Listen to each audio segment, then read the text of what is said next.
So many of you probably don't know that I am 36 years old, and I didn't start this YouTube channel until this year because I had a lot of limiting beliefs and things in the background that kind of prevented me from taking that first step. I thought I had to have the perfect lighting and the perfect audio and the perfect microphone and the perfect setup and the perfect backdrop, and I let all these little things get in the way from me just doing the thing. Because if I had started a lot sooner, I could have learned a lot more quickly and could have made a lot more progress. Now, I'm not going to beat myself up over what could have been or should have been. It is what it is, and I'm making a lot more progress now, and I'm just so proud of myself.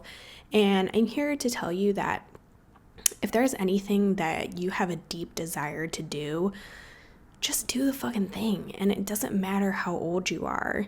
I'm sure a lot of people think it's ridiculous that I'm starting a YouTube channel at 36 years old, but this is what I love to do. I've loved YouTube for years. I've always idolized YouTube content creators. I just think it's so cool that you get to put your art out there into the world, whatever it may be, whether it's music or writing or coaching or whatever it is. I think that's just awesome that the internet has given us a platform for everybody to have a voice now. We can all have a microphone. We can all have a platform to share our desires and our dreams, and we don't have to be a cog in this corporate system anymore if you don't want to be. If you do, that's totally fine. There's plenty of people who aspire to climb the ladder and make a name for themselves that way, and they like that level of structure, but I've just never been that person. I mean, entrepreneurialism has run in my family for decades, and I always knew I wanted to start a business. I just didn't know what it was going to be.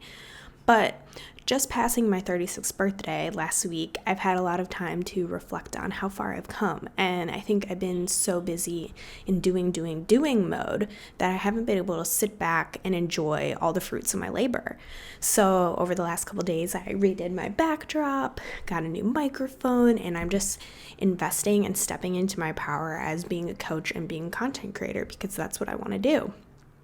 And I'm here to share my story with you, just the things that I've learned, and to inspire you to keep going on whatever it is that you want to do. I had some time to look up people who achieve success after 40 because I know that they're out there. I know there's a lot of people who achieve success later in life.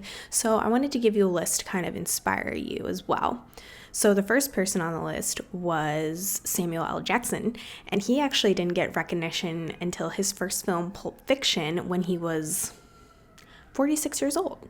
And then Morgan Freeman didn't get his big break until he turned 50. And then Vera Wang joined the fashion industry at 40. So they're out there. There's a lot of them. There's a lot of politicians that don't make it until later in life, which I know, who wants to be a politician? But my point is, there are certain things that you need to learn in order to maybe have the impact that you want to have in whatever it is that you're doing.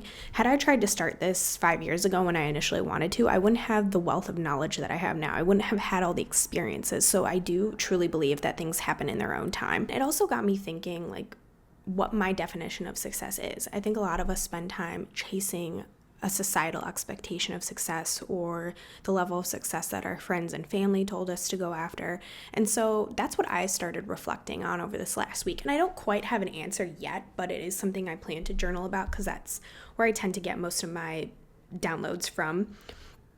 But I think it's important to sit and reflect on, what does success mean to you? Because if you're chasing someone else's idea of success, you're never going to get there, and you're going to feel unfulfilled and sad and depressed. And I think that's where a lot of us struggle with anxiety and depression, is we're chasing this idea of success that, quite frankly, isn't really what we want deep down. It's just what we've been told that we want to have. So for me, what success is creating something that's completely of my own. And I'll be honest, it's been hard to sit and watch other people kind of grow in their careers and advance a lot faster and maybe make a lot more money. But the thing is, I want to build something that's completely my own. I don't want to be a part of that corporate structure. And so why would I define my success based on that? It doesn't make any sense if you think about it. So one thing I want to encourage you to do is, if you're feeling kind of defeated or left behind in life, maybe your definition of success is just a little bit off. And you should sit down and think about what success means to you, and then what actions can you take to help you feel more in alignment with your idea of success. For me personally, turning 36 and being into numerology and spirituality and all that stuff, it's a 9 year for me. So when you add the two numbers together, you get the final number. So 3 plus 6 is 9.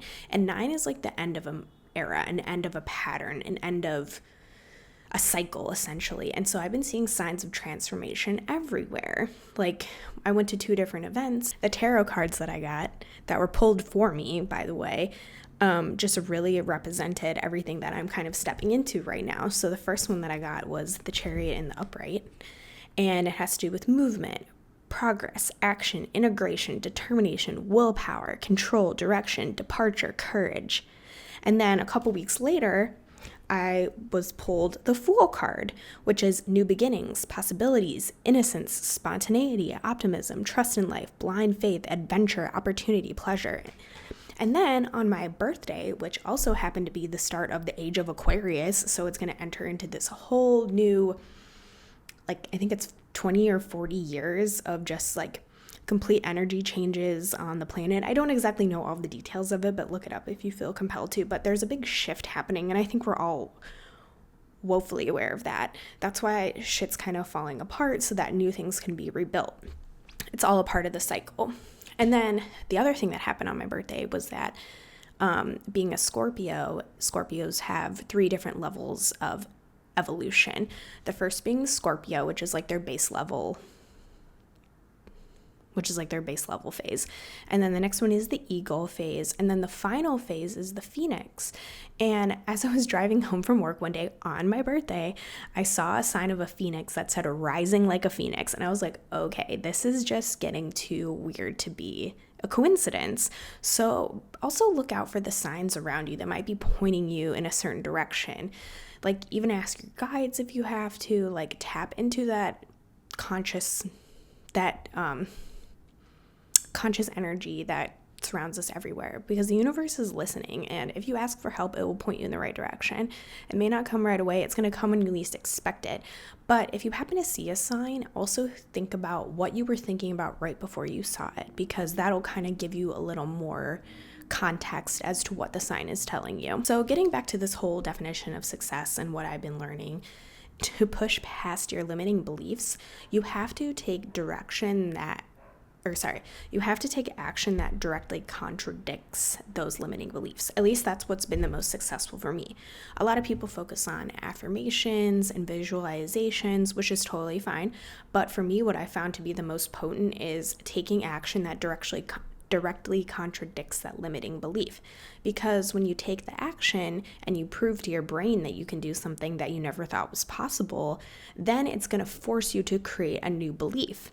And as a result of that new belief, it's going to cause you to take a new action. So I'll give you an example. I had a really big limiting belief around creating content. As a content creator, or as an early content creator, my biggest fear was running out of content ideas. So I challenged myself to make 1 video a day for 30 days, which was more than I had ever done in my entire life. And so throughout that process, by day 10, I was like, this is super easy. Of course I can create content. This will never be a problem for me. And as a result, I started creating more content and coming up with more ideas. But had I not taken that initial action and pushed myself past that initial fear, I wouldn't have been able to come out on the other side and develop new beliefs around myself and create new actions, and then it becomes like an uplifting cycle. I also had to push back this limiting belief of what people would think about me, and I had a really big fear of people discovering my channel, especially people who didn't know this side of me. Maybe they met me in a more formal environment, or even friends and family members who kind of know what I'm into, but not really. And so when people started discovering my page, I started freaking out, and I was like, oh no, they're gonna find it, they're gonna see it. But that was my whole point for doing this in the first place, was it not? It was to put my name out there and help people. So it's an inevitability that people are gonna find out about it. And what surprised me more than anything was that everyone was very supportive. The people that did find it were very encouraging and asking me questions and super supportive and just wanting to help me spread the word, which was an unexpected surprise. And I also realized along the way that even if people don't like what I'm doing or they think it's weird, I don't really give a fuck because I'm actually taking action in the direction of my dreams. I'm not just sitting there thinking about it anymore. So if anyone's going to come at you and troll you about going after your dreams or wishes, it's likely because they're sitting by not doing anything and they're jealous that you're actually taking the action to get there. And the journey itself isn't always easy, to be honest. You're going to be constantly butting up against all these beliefs that you have about yourself and what you think is possible, but you just have to keep going. I promise you. Like, the more you do something, the easier it gets, almost like flexing a muscle. When you first go to the gym and you start lifting weights and you don't know what you're doing, it feels super hard, but then within a couple weeks, it becomes a breeze and you have to step up your game. And that's what's going to happen the more you step into your power, step into your desire, step into your passion. You're going to be met with initial resistance, but if you can push past it, that's where the real magic happens. I also purposely designed this channel to come to you in raw, unfiltered form. You'll notice that sometimes my hair is a mess. I don't wear makeup because these videos are not scripted. I come on here and it's just stream of consciousness. It's stuff that's been rolling around in the back of my mind. And that's how I want to present myself to the world. I want to set this expectation of, like, I'm your friend. We're relatable. We can talk to each other one-on-one. This is a casual thing. Like, I'm here to help you, but I never want to set an expectation that, like, I'm better than anybody else or I know more than anyone else. But I do think I have a gift of being able to see people's sticking points or blind spots and help them move past that. And as someone who's very action-oriented, I can help people design plans that help them get there. So if that's something that's of interest to you, I do have my 21-day bold action blueprint, which I just launched. And it's a 21-day challenge that's designed to help you build momentum in your new reality by taking one small action every single day. It's available in the link below. And I'm also doing one-on-one coaching. So if you want a little extra assistance or there's a particular problem you want help with, there's a link for that down below as well. I think another thing that people can overlook when they're stepping into their dreams or their desires is, what is your energy type? And I think there's 3. I'm most familiar with 2, one being the generator and another being the projector, which is what I am. And then there's also a manifesting generator. But one of the other important things that I learned on my journey is that I need to honor my energy levels. I can go for a while, but I will eventually burn out. My energy ebbs and flows. And one of the things that you'll learn on the spiritual journey is that you need to learn to ride the waves. It's not that the waves will never come, they will, but you learn how to cope with them a little better. And as you strengthen that muscle of healing and self-soothing, it becomes a little bit easier. But one of the biggest things that I learned also was that I am a projector, meaning I do best when people invite me in to help them with advice. If I try to go someone with unsolicited advice, which most people don't want, and if anyone did that to you, it probably rubs you the wrong way. But I do best when someone actively asks for my help and I can step into that. And honoring those ebbs and flows of my productivity, and then realizing I also need to have days of rest. And sometimes I just burn myself out, but I now lean into those moments when I have a lot of energy and I just go. And then when that dissipates, then that's when I step back into more of my self-care and self-soothing. And so I think it's really important too to learn your energy type, because that will also help you form a little more compassion for yourself. Generators, on the other hand, which is what the majority of the population is, are just little energizer bunnies. They just go. And they don't really burn out as easily. And that's why I think our society developed a hustle culture, is because a lot of people come from that place, but also because of societal, again, expectations of what success means and climbing the corporate ladder and working hard and never taking vacation. And that's what's kind of created this society of hustle. But now that we're stepping into the age of Aquarius, that's all changing and it's taking a step back. And that's why you're seeing a lot more women stepping forward in the business place and rising to the top, and women-led businesses and women-owned businesses, because women just operate a little bit differently. The feminine energy is just more flowy and relaxed. Not to say that women don't get shit done, because of course they do. But that's why I think we're seeing such a rebirth in the workplace and what work means, and finding passion-led businesses. So that's why I encourage you to just keep following your dream. Like, we need more people out there doing what they love. You should not hate your job. You should not dread going to work every day. You're spending 8 hours a day there, so why not do something that you enjoy? So, as I said before, this was just meant to kind of share my insights and encourage you along the way, because I'm 36 years old starting a YouTube channel and I don't really care what people think anymore. And so if you feel inspired by this message or encouraged, please drop me a line. Let me know what it is you're working on or what you want help with, or how I can maybe assist you in creating that action plan to help you design your dream life. Thanks for tuning in. Take care.